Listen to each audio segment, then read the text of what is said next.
coup, on a une attention quasi exclusive à la formation de formateurs. Ce qui compte, c'est non pas, on le comprend bien avec l'idée d'éducation permanente, c'est non pas de créer un groupe professionnel, d'assurer des conditions d'existence, de garantir des conditions salariales correctes, etc. Ce qui compte, c'est que les gens puissent, enfin les gens qui participent aux actions de formation puissent être compétents, ils aient une forme de professionnalité, être compétents, former des formateurs qui eux-mêmes formeront des formateurs et ainsi de suite. Si on compare avec les autres pays, c'est une spécificité française.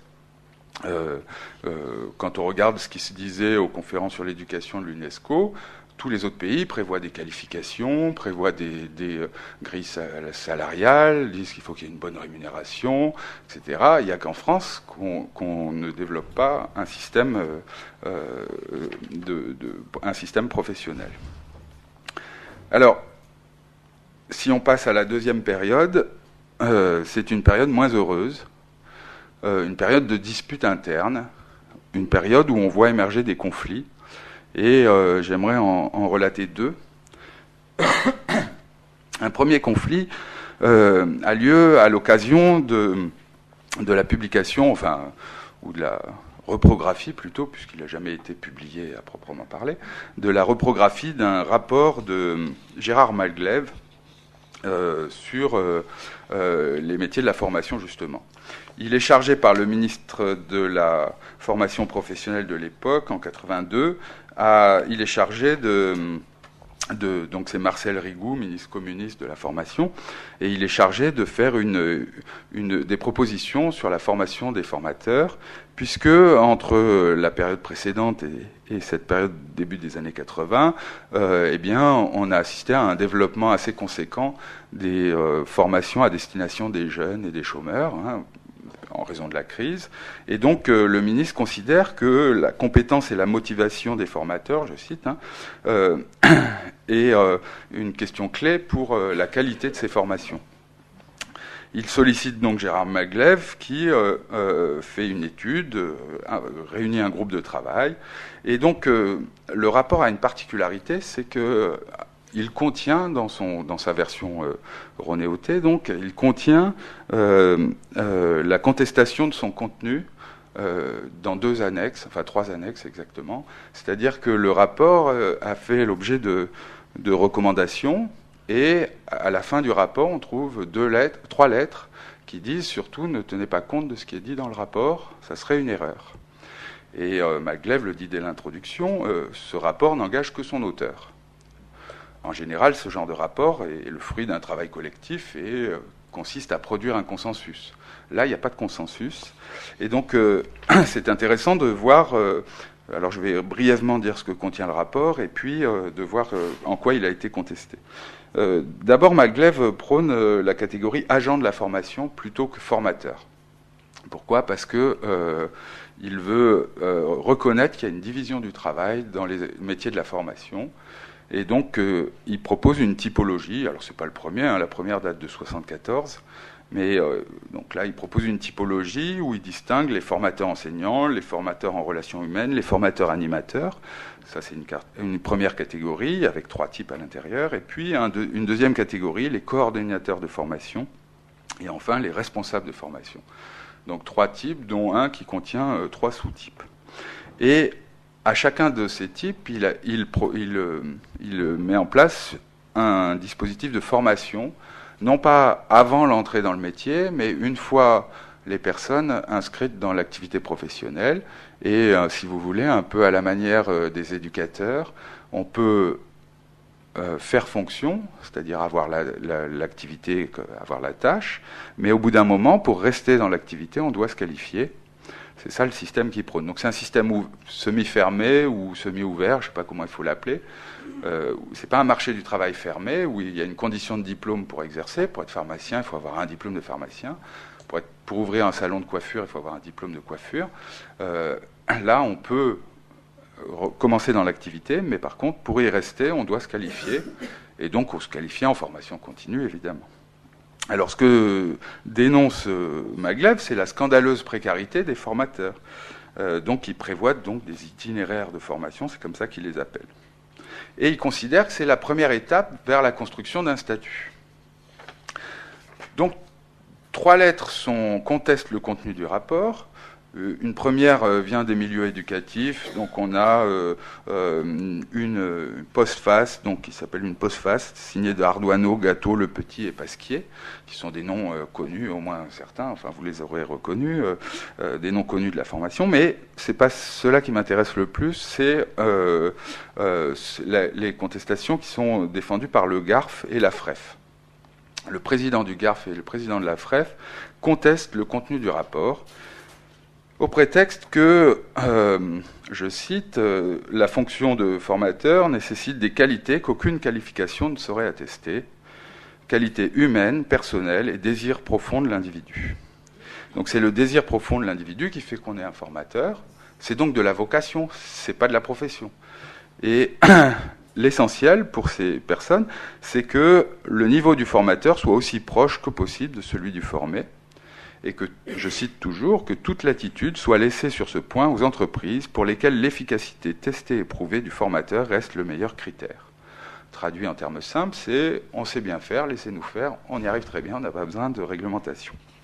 Ils insistent sur le caractère transitoire du métier, ce qu'avaient fait aussi les syndicalistes que j'ai évoqués tout à l'heure, et puis ils reprochent, et en fait, c'est bien la clé de cette opposition. Il reproche à Maglev de s'appuyer à l'excès, disent-ils, sur le cadre du système public de formation, plutôt que sur la formation en entreprise. Et donc, on a dans cette opposition, en fait, une formation d'entreprise qui n'a pas besoin de régulation et de réglementation, puisqu'elle mobilise principalement des formateurs occasionnels, et que si elle ne pouvait pas avoir recours à ses propres cadres pour former, elle serait empêchée de former comme elle le fait. Et puis de l'autre, des formateurs professionnels, des politiques de l'emploi, qui, eux, sont à plein temps et ont des perspectives de carrière, pour le moins qu'on puisse dire, un peu limitées.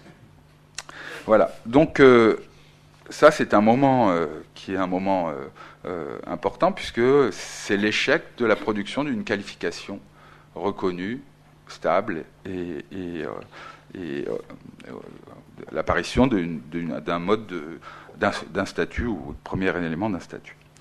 À la même époque, on a en 1986, en 84, il y a un ouvrage de l'APEC qui s'appelle La formation, quel métier, qui sort. Et puis on a un ouvrage de Bernard Caspar et Marie-Jeanne van der Scher, qui est le produit d'un ce qu'on appelle aujourd'hui un M2, donc un DESS, c'est le premier, c'est le mémoire de DESS de Marie-Jeanne van der Scher, qui est publié aux éditions d'organisation, qui s'appelle Profession de point responsable de formation. Alors cet ouvrage, c'est peut-être dû à la qualité d'un de ses auteurs, n'a pas déclenché de polémique. Caspar n'a pas suscité une grande polémique.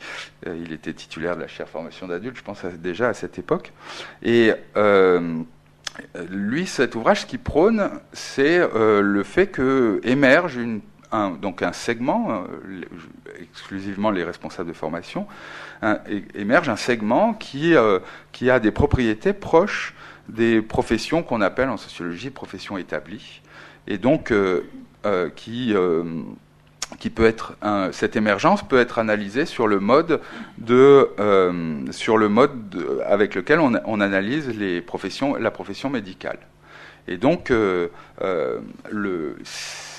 l'ouvrage précise bien que c'est pas tout à fait la même chose, puisque les uns traitent de la vie et de la mort, donc de choses importantes, enfin très importantes s'il en est, mais que quand même il y a un processus qui est un processus proche. Voilà. Alors, ce qui veut dire qu'il y a un segment dans cette perspective, qu'il y a un segment qui arriverait au rang de profession, alors que le reste resterait dans l'indétermination, ne maîtriserait pas totalement son activité. Ça, c'est un point qui n'a pas... Moi, j'ai pas lu, si quelqu'un veut bien m'en indiquer, je veux bien, hein, mais j'ai pas lu de controverse sur cet ouvrage. Voilà. Alors, le deuxième point de controverse, c'est un point qui porte sur l'unité du groupe professionnel. Et on voit s'opposer deux auteurs, Guy Jobert, je suppose que vous voyez à peu près qui c'est, donc l'actuel titulaire de la chaire formation des adultes, et Guy Jobert, donc, et Jean-Paul Chanteloup, que je n'ai trouvé nulle part ailleurs. Et donc l'opposition vient... Chanteloup travaille à la préparation de la convention collective des organismes de formation, et donc il s'attache aux emplois. Il essaye de décrire les pratiques professionnelles accomplies par des professionnels en exercice. Il s'attache aux emplois, et donc il montre une forte division du travail. Il montre le fait que chacun ne fait pas la même chose, pas dans les mêmes conditions, pas avec les mêmes diplômes, etc. Et à cela, Guy Jobert s'oppose en disant qu'il y a bien une unité du groupe professionnel, et cette unité est constituée par le savoir qui est mis en œuvre et par les pratiques qui sont mises en œuvre dans les activités. Donc l'opposition est assez brutale, hein, puisqu'il s'invective parfois par revue interposée, la revue de la délégation à la formation, et donc ils sont sur deux positions radicalement opposées. Ce qui est frappant, c'est que alors que le premier article qui montrait l'existence d'une division du travail et d'une diversité des métiers date de 1974, Le Boterf et Vialet, eh bien, ce qui est frappant, c'est que là, cette étude de Chanteloup est contestée et qu'elle suscite du conflit, alors que en 1974, ça n'avait suscité aucun conflit. Le fait que quelqu'un dise il y a un nombre, il y avait 87 appellations, une division du travail, ça n'avait suscité aucun conflit. Là, dans les années 80, ça suscite une querelle qui est visible dans plusieurs publications, et donc qui dit bien l'état de la situation des métiers de la formation, c'est-à-dire une situation d'incertitude et de crise identitaire en quelque sorte, dû à ce qu'on voit chez Maglev, c'est-à-dire l'opposition entre la formation en entreprise et les formations publiques. Alors, cette période se résout par la signature de la convention collective des organismes de formation le 10 juin 1988. Et à cette occasion, les producteurs de discours sur la formation ne sont plus les auteurs qui signent des articles dans Éducation permanente, ce sont les auteurs qui signent des articles dans Actualité de l'éducation permanente, donc dans la revue du Centre Info. Brièvement, ça veut dire que c'est un organisme sous tutelle de l'État qui prend en charge les discours sur les agents de la formation, alors qu'avant, c'était les intellectuels de la formation qui avaient cette charge. Je vous épargne les statistiques, mais ça se voit au nombre d'articles de manière très évidente. Et donc, c'est l'État qui va être l'initiateur d'un discours, mais un discours qui maintient la situation dans son indétermination. Les métiers de la formation, c'est un pluriel, c'est une catégorie qui contient un pluriel. Et donc, ça ne résout pas la question. Ça ne résout pas la question de la diversité. Ça donne une enveloppe qui est floue, dont on ne fixe pas les frontières. Il y a des éditoriaux de dossiers de la revue de l'AFP qui disent on ne va pas pouvoir préciser les contenus exactement parce que c'est une situation constamment changeante. Et donc on a bien une situation qui reste indéterminée. Par exemple, les éditoriaux prônent d'abandonner le terme de formateur. Et puis, dans le dossier, on voit qu'une bonne partie des articles continuent à parler de formation de formateurs. Si on doit abandonner le terme de formateur ou le réserver au face-à-face pédagogique, dans ce cas-là, la formation de formateur ne doit concerner que cela. Bref, on a une situation qui reste indéterminée. On a aussi le contrat d'études prospectives qui montre bien que c'est l'État qui s'investit sur cette question. Donc, qui est lancé en 95 et publié en 98. Et donc, dans le contrat d'études prospectives, on a 4 familles, 4 familles professionnelles, 14 grands domaines, 58 missions regroupant 316 activités. 316 activités, ça devient ingérable. Enfin, une typologie, il faut toujours qu'elle soit plutôt simple, hein, parce que sinon... Donc ça prouve que on reste dans l'indétermination, même si là, si c'est du raffinement, c'est très précis. 316 activités, il faut les identifier, mais il n'empêche que c'est pas facilement mobilisable par des acteurs qui voudraient défendre une condition, etc. Bref, on reste dans l'indétermination. Alors, donc les premiers signes de professionnalisation avaient été identifiés par Fritsch dans son enquête du milieu des années 60. Et en 2000, on est dans une situation toujours indéterminée. J'ai oublié de vous lire la citation d'André Ramoff en 87 qui montre bien qu'il y a encore indétermination, qui est sur mon PowerPoint. Décidément, c'est difficile d'avoir deux supports. Et donc, on voit bien, en tout cas, quand on fait cette chronologie, que 71 n'est pas une date clé. 71 qui a généré un énorme enthousiasme, qui a fait croire en la possibilité d'une ouverture grâce à la formation, eh bien 71, en tout cas, n'a pas été le passage, l'arrivée dans le temps des professionnels que disait Noël Thérault. 45, beaucoup plus. La création de l'AFPA est beaucoup plus un symbole, enfin c'est 66, mais du prédécesseur de l'AFPA, beaucoup plus un symbole de l'émergence de professionnels.